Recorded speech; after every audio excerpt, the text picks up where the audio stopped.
Pourquoi certaines femmes développent-elles des fuites urinaires, une incontinence urinaire après un accouchement? Eh bien, nous allons répondre à cette question dans un instant.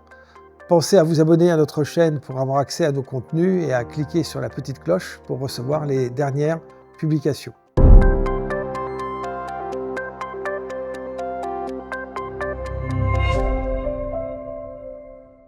Bonjour, je suis le professeur François Habb, urologue au sein du Centre Urologie Paris-Opéra. Alors aujourd'hui, je vais vous parler d'un sujet bien sûr qui concerne beaucoup de femmes, qui est également une grande source d'inquiétude, c'est le lien entre accouchement et incontinence urinaire. Alors tout le monde le sait, l'accouchement est probablement le principal facteur de risque d'incontinence urinaire.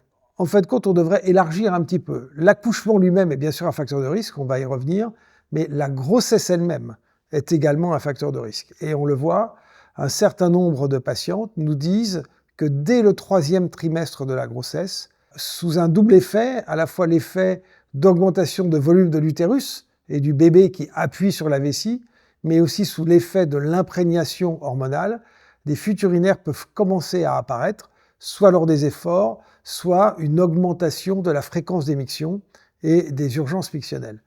Mais bien sûr, c'est au moment de l'accouchement, et notamment si l'expulsion a été difficile, s'il a été nécessaire de recourir à ce qu'on appelle des manœuvres instrumentales, les ventouses, les forceps, ou s'il y a eu une déchirure, eh bien que se produisent les lésions qui peuvent conduire à une incontinence urinaire. Alors, quelles sont ces lésions? Elles sont de deux ordres. Le premier type de lésion, c'est un étirement des tissus du périnée et surtout des muscles du périnée. Donc il va y avoir une sorte de claquage musculaire, d'étirement, qui fait que immédiatement après l'accouchement, le périnée aura beaucoup plus de mal à se contracter.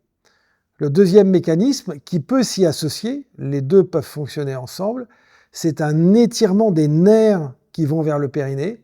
Et donc cette fois-ci, après l'accouchement, on notera que l'influx électrique qui passe par les nerfs et qui vient stimuler les muscles et le sphincter, qui est le muscle de la retenue, ne fonctionne pas bien, et donc ça provoque les fuites urinaires. Alors, est-ce qu'il y a des moyens de prévenir?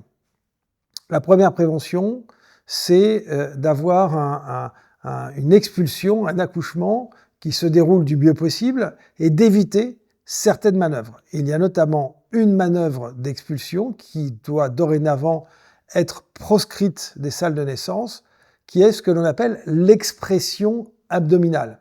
Vous savez, l'expression abdominale, c'est cette technique qui a été faite par des plus anciennes sages-femmes, qui est pratiquement de s'asseoir sur le ventre de la patiente qui accouche pour forcer l'expulsion de l'enfant. Mais lorsqu'on fait ça, certes, on permet l'expulsion, mais au prix de dégâts périnéaux importants.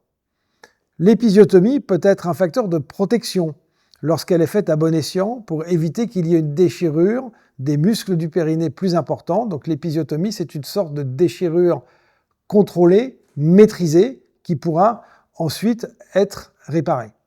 Et puis, bien sûr, il y a des stratégies ensuite de prise en charge. C'est l'objectif, lorsque les fuites urinaires arrivent, de la visite postnatale avec l'obstétricien ou la sage-femme pour, le plus rapidement possible, mettre en place des techniques de rééducation périnéale. On a la chance en France que toute cette rééducation soit prise en charge par l'assurance maladie dans le cadre de l'accouchement. Un message important, c'est que même si ces fuites surviennent après l'accouchement, dans l'immense majorité des cas, elles vont récupérer.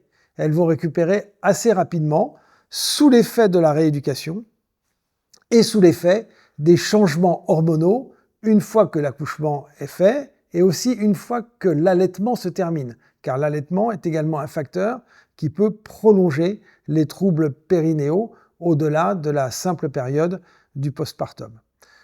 Donc, en résumé, ce qu'il faut retenir, c'est qu'effectivement, l'accouchement est un facteur de risque d'incontinence urinaire, mais que ces symptômes, ce handicap, on va dire, du postpartum, peut se prendre en charge, doit se prendre en charge, et il faut certainement en parler très rapidement à la sage-femme lors de la visite postnatale pour mettre en place les mesures qui s'imposent.